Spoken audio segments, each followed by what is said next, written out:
여호와께서 사무엘에게 이르시되 내가 이미 사울을 버려 이스라엘 왕이 되지 못하게 하였거늘 내가 그를 위하여 언제까지 슬퍼하겠느냐. 너는 뿔에 기름을 채워 가지고 가라. 내가 너를 베들레헴 사람 이새에게로 보내리니 이는 내가 그의 아들 중에서 한 왕을 보았느니라 하시는지라. 사무엘이 이르되 내가 어찌 갈 수 있으리이까. 사울이 들으면 나를 죽이리이다 하니 여호와께서 이르시되 너는 암송아지를 끌고 가서 말하기를 내가 여호와께 제사를 드리러 왔다 하고 이새를 제사에 청하라. 내가 내게 행할 일을 가르치리니 내가 내게 알게 하는 자에게 나를 위하여 기름을 부을지니라. 사무엘이 여호와의 말씀대로 행하여 베들레헴에 이르매 성읍 장로들이 떨며 그를 영접하여 이르되 평강을 위하여 오시나이까. 이르되 평강을 위함이니라. 내가 여호와께 제사하러 왔으니 스스로 성결하게 하고 와서 나와 함께 제사하자 하고 이새와 그의 아들들을 성결하게 하고 제사에 청하니라. 그들이 오매 사무엘이 엘리압을 보고 마음에 이르기를 여호와의 기름 부으실 자가 과연 주님 앞에 있도다 하였더니 여호와께서 사무엘에게 이르시되 그의 용모와 키를 보지 말라. 내가 이미 그를 버렸노라. 내가 보는 것은 사람과 같지 아니하니 사람은 외모를 보거니와 나 여호와는 중심을 보느니라 하시더라. 이새가 아미나답을 불러 사무엘 앞을 지나가게 하매 사무엘이 이르되 이도 여호와께서 택하지 아니하셨느니라 하니 이새가 산마로 지나게 하매 사무엘이 이르되 이도 여호와께서 택하지 아니하셨느니라 하니라. 이새가 그의 아들 7을 다 사무엘 앞으로 지나가게 하나 사무엘이 이새에게 이르되 여호와께서 이들을 택하지 아니하셨느니라 하고 또 사무엘이 이새에게 이르되 내 아들들이 다 여기 있느냐. 이새가 이르되 아직 막내가 남았는데 그는 양을 지키나이다. 사무엘이 이새에게 이르되 사람을 보내어 그를 데려오라. 그가 여기 오기까지는 우리가 식사 자리에 앉지 아니하겠노라. 이에 사람을 보내어 그를 데려오매 그의 빛이 붉고 눈이 빼어나고 얼굴이 아름답더라. 여호와께서 이르시되 이가 크니 일어나 기름을 부으라 하시는지라. 사무엘이 기름 뿔병을 가져다가 그의 형제 중에서 그에게 부었더니 이날 이후로 다윗이 여호와의 영에게 크게 감동되니라. 사무엘이 떠나서 라마로 가니라. 여호와의 영이 사울에게서 떠나고 여호와께서 부리시는 악령이 그를 번뇌하게 한지라. 사울의 신하들이 그에게 이르되 보소서 하나님께서 부리시는 악령이 왕을 번뇌하게 하온즉 원하건대 우리 주께서는 당신 앞에서 모시는 신하들에게 명령하여 수금을 잘 타는 사람을 구하게 하소서. 하나님께서 부리시는 악령이 왕에게 이를 때에 그가 손으로 타면 왕이 나으시리이다 하는지라. 사울이 신하에게 이르되 나를 위하여 잘 타는 사람을 구하여 내게로 데려오라니 소년 중 한 사람이 대답하여 이르되 내가 베들레헴 사람 이새의 아들을 본즉 수금을 탈 줄 알고 용기와 무용과 구변이 있는 준수한 자라. 여호와께서 그와 함께 계시더이다 하더라. 사울이 이에 전령들을 이새에게 보내어 이르되 양치는 내 아들 다윗을 내게로 보내라 하매 이새가 떡과 한 가죽 부대의 포도주와 염소 새끼를 나귀에 실리고 그의 아들 다윗을 시켜 사울에게 보내니 다윗이 사울에게 이르러 그 앞에 모셔서매 사울이 그를 크게 사랑하여 자기의 무기를 드는 자로 삼고 또 사울이 이새에게 사람을 보내어 이르되 원하건대 다윗을 내 앞에 모셔 서게 하라. 그가 내게 은총을 얻었느니라 하니라. 하나님께서 부리시는 악령이 사울에게 이를 때에 다윗이 수금을 들고 와서 손으로 탄즉 사울이 상쾌하여 났고 악령이 그에게서 떠나더라. 어떤 일을 우리가 할 때 그 일을 정말 잘 성공적으로 이루기 위해서는 그 일을 잘 할 수 있는 감당할 만한 적임자를 택해서 리더로 세우는 게 중요합니다. 하나님이 일하시는 방법에도 성경을 보면 하나님이 구속 역사, 하나님이 일하시는 계획들을 이루시기 위해서 언제나 일꾼을 택하셔서 그 일들을 하게 하셨어요. 일꾼을 택하셔서. 그런데 사람이 할 때도 좋은 사람을 택해야 되고 하나님도 하나님의 일을 이룰 만한 사람을 택해서 일하시는데 그 차이점이 뭐가 있냐면 하나님이 일꾼을 택하시는 것이 우리 인간이 택하는 기준과 방법과 다르다라는 거예요. 그래서 하나님은 언제나 적당한 시기에 적당한 인물을 택하셔서 하나님께서 하실 일들을 이루어 가십니다. 하나님께 택함을 받고 하나님의 일꾼이 된 성도는 오늘 우리가 봐야 될 것은 이스라엘 왕을 다윗으로 사울을 왕에서 패하시고 다윗으로 택하는 이 말씀을 통해서 하나님이 사람을 택하시는 원리를 우리가 좀 발견해야 될 것 같아요. 그리고 그 부르심에 합당하게 우리가 하나님의 뜻에 순종할 필요가 있다라는 거죠. 하나님의 선택하심을 보면 미리 택하십니다. 미리. 코앞에 닥쳐서 일이 빵 터진 다음에 택하시는 게 아니고 이미 벌써 택하고 계세요. 미리. 하나님께서 오늘 본문에서 사무엘 선지자에게 사울 왕을 이제 버리셨다라는 것을 밝히시면서 새 왕을 찾아서 이제 그만 슬퍼하고 새 왕을 찾아서 기름을 부을 것을 명령을 하십니다. 사무엘에게. 하나님께서는 이미 이스라엘 왕을 예정하셨다라는 증거예요. 누군지도 몰라요. 그런데 하나님은 이미 벌써 정하셨어요. 그래서 사무엘에게 기름을 가지고 베들레헴에 사는 이새의 아들 중에 택하는 사람이 있으니까 왕을 세울 테니까 너가 그에게 기름을 부으라. 이렇게 계시를 하세요. 그것이 1절 말씀이에요. 이미 택하고 계세요. 하나님의 택하심은 미리 택하세요. 이 장면이 의미하는 것이 무엇이냐면 사무엘이 택하는 게 아니다라는 거예요. 사무엘 선지자가 택하는 게 아니고 이미 하나님께서 택해 놓으신 일꾼을 사무엘은 가서 기름을 부어서 그냥 이분이 하나님이 세운 분이다, 일꾼이다라는 걸 공식화시키는 의식을 주장하는 것밖에 없다는 거예요. 택하심은 이미 하나님이 택하신다는 거예요. 이 말은 이스라엘의 왕이 될 자는 사무엘이 택한 것이 아니고 하나님의 주권에 의해서 이미 벌써 택해져 있다라는 거예요. 택해져 있다. 우리 성도가 죄인된 상태에서 하나님의 택함을 받은 건 역시도 내가 하나님을 믿기로 선택한 것이 아니고 이미 하나님께서 우리를 택하셔서 전적으로 하나님의 주권에 따라서 내가 죄인의 자리에서 구원받아서 의인이라고 불리게 됐다라는 거예요. 내가 하나님을 택한 것이 아니고 하나님이 나를 선택하셨다는 거예요. 이미. 창세전에 구원할 자를 벌써 택하시고 예정하시고 그리고 역사 속에서 때가 되었을 때 우리가 하나님을 믿고 구원에 들어오게 하셨다라는 거예요. 창세전에 우리를 미리 택하셨다는 것은 그 선택의 조건이 어떤 조건도 없고 오직 하나님께 달려있다. 하나님께. 나에게는 그 선택의 조건이 하나도 없다라는 거예요. 그러므로 우리가 겉으로 볼 때는 내가 하나님을 믿기로, 내가 교회를 다니기로, 내가 예배를 가기로 결정하고 구원에 이른 것 같지만 사실은 그것은 하나도 그렇지 않다. 이미 창세전부터 하나님께서 저와 여러분들을 구원하기로 예정하고 택해 놓으셨다.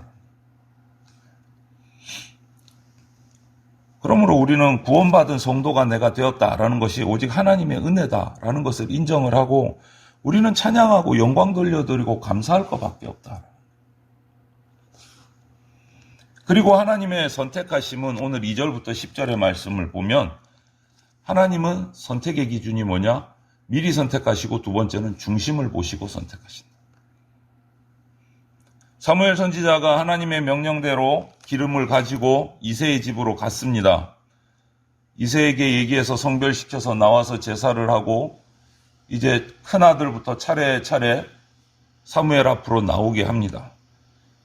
첫째 아들 엘리압이 딱 나왔을 때 사무엘은 이 아들이 하나님이 택한 자다라고 생각할 정도로 엘리압이 뛰어났어요. 외모가 키도 크고 용모도 뛰어났기 때문에 이 아들에게 내가 기름을 부어야 되겠다 라고 했을 때 하나님이 막으셨어요. 용모와 신장을 보지 말아라. 하나님의 보시는 기준은 외모가 아니고 중심이다 라고 말씀하셨어요. 사람이 보는 기준과 다르다라는 거죠. 사람들이 볼 때는 엘리압의 용모가 준수하고 키가 크고 이스라엘 왕으로 정말 멋있어 보였어요. 사무엘에게까지도 그렇게 보여서 사무엘이 기름을 부으려고 했어요. 하지만 그 중심이 하나님을 경외하는 부족했기 때문에 그 중심이 하나님의 기준에 적합하지 않았기 때문에 하나님은 택하지 않으셨어요. 여러분, 만약에 하나님께서 외모로 우리를 택하셔서 구원하고 구원하지 않고를 정하셨다면 우리들 가운데는 구원받을 자격 없는 사람이 훨씬 더 많았을 것 같아요. 외모로 판단했다. 하지만 하나님께서는 우리의 부족한 외적인 조건을 보지 않으시고 중심을 보셨어요. 하나님을 경외하는가, 경외하지 않는가. 그것을 그 믿음만 보시고 우리를 구원하시는 거예요. 그래서 우리는 외모를 단정하게 하고 아름답게 하는 것도 필요하지만 그 전에 먼저 할 것이 있어요. 먼저 할 것이 뭐냐? 내 중심이 하나님 앞에 드려져야 돼. 내 중심. 내 마음이 하나님 앞에 정결하게 되고 구별돼야 된다. 그게 가장 먼저 할 일이에요. 그것이 하나님이 우리를 보시는 판단 기준이니. 그리고 그렇게 택하신 사람을 하나님은 미리 택하시고 중심을 보셔서 택하신 후에는 함께 하십니다. 그냥 내버려 두지 않고 함께 하세요. 사무엘 앞에서 7 아들이 다 지나갔습니다. 그런데 하나님은 그 중에 아무도 택한 자가 없다고 하셔요. 이새에 또 아들이 없느냐 물으니까 막내가 지금 양치고 있습니다. 그도 데려오게 했습니다. 그가 오기 전에는 내가 식사하지 않겠다. 이 장면을 보면 이새의 아들 가운데 이 다윗은 사실 어린아이 취급을 받고 별 대접을 못 받은 것 같아요. 아버지인 이새 역시도 첫째부터 7째 아들까지는 사무엘에게 데려오면서 막내 다윗에 대해서는 에이, 막내가 무슨 이스라엘의 왕이 될까 기대하지 않았던 것 같아요. 왜 그렇습니까? 이들은 전부 다 외모를 가지고 판단했기 때문에. 막내는 작은 거예요. 아직 나이가 어린 겁니다. 아직 철딱서니가 없어 보이는 겁니다. 외형을 가지고서는 판단한 거예요. 하지만 하나님께서는 그 다윗을 지목하셔서 사무엘로 하여금 기름 붓게 하셨어요. 비록 어리지만 다윗의 중심에 하나님을 지극히 경외하는 그 믿음을 보셨기 때문에 다윗에게 기름 붓게 하셨어요. 남들은 다 어리다고, 남들은 아직 멀었다고, 남들은 아직 작다고 외모를 보고 판단했지만 하나님은 다윗의 중심, 하나님을 경외하는 그를 보고 택하셔서 기름 부으셨어요. 그리고 본문은 13절부터 보면 사무엘이 하나님의 명령을 받아서 다윗에게 기름을 부은 그날 이후로 하나님의 영이 다윗에게 임해서 그가 감동했다라고 증거하고 있어요. 다윗의 그 순수한 믿음을 보시고 계산 없는 믿음을 보시고 하나님께서 그와 함께 하신 거예요. 이스라엘의 왕으로 삼고 왕으로 준비시키신 거예요. 그 이후의 기록을 보세요. 사울 왕은 악령이 들었고 다윗은 하나님의 영이 감동해서 그 사울 왕이 악령으로 말미암아 괴롭힘을 당하고 할 때 다윗을 부름받아서 왕궁으로 들어가게 하시고 다윗이 수금을 켤 때 사무엘이 평안함을 얻었어요. 비교를 하게 하시는 거예요. 하나님의 영이 감동된 자와 하나님의 영이 감동되지 못한 자의 차이가 이렇게 난다라는 거예요. 하나님이 함께 하시는 자와 함께 하나님께서 버림을 받은 자, 하나님께로부터 버림을 받은 자의 삶이 이렇게 차이가 난다라는 거예요. 이것을 보여주시는 거예요. 택한 자와 택함 받지 못한 자의 차이가 나타나요. 다윗을 택하시고 그와 함께 하심으로 그에게 능력이 들어가요. 그가 수금을 켤 때 악령이 쫓겨나갔어요. 이것이 하나님의 택하심의 원리를 오늘 우리에게 보여주는 말씀이에요. 하나님께서는 우리의 외모를 취하지 않고 믿음을 보시고 중심을 보십니다. 그리고 그렇게 택한 자는 함께 하셔서 사명을 감당할 능력을 부어주십니다. 그렇기 때문에 누구든지 하나님께 택함 받아서 사명받은 자는요, 하나님께서 동행하시기 때문에 감당할 수 있는 능력이 생깁니다. 이러한 원리는 다윗에게뿐만 아니고 오늘날 저와 여러분들에게도 똑같이 적용됩니다. 내가 나를 볼 때 나는 이거밖에 못하고 나는 다른 능력 없는데 나는 뭔가 할 수 없는데 정말 부족한데 생각할지 모르지만 하나님의 영이 내게 부어지고 하나님의 손에 붙들림 받게 되면 어떤 사명도 훌륭하게 감당할 수 있는 능력자가 된다. 그것이 하나님의 택함의 원리예요. 그러므로 저와 여러분들은 하나님만 의지해야 돼요. 그리고 하나님이 내게 사명을 맡기실 때는 그 사명을 감당할 능력도 주신다는 것을 확신을 해야 돼요.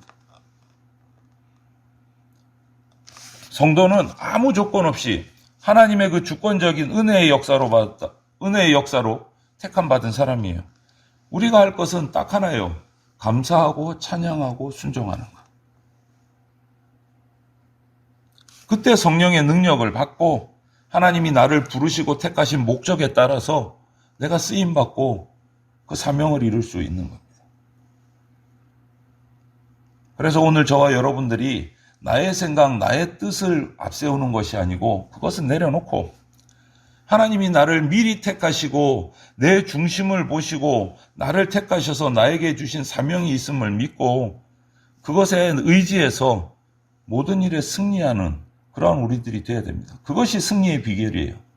내 능력, 내 생각이 아니고 하나님의 능력, 하나님의 뜻에 순종하는 것이 오늘 하루도 우리가 승리하고 살아갈 수 있다라는 것을 기억하시고 이 비결을 따라서 오늘 하루도 믿음 가운데 승리하는 주의 백성들이 다 되시기를 주님의 이름으로 축원을 드립니다. 아멘.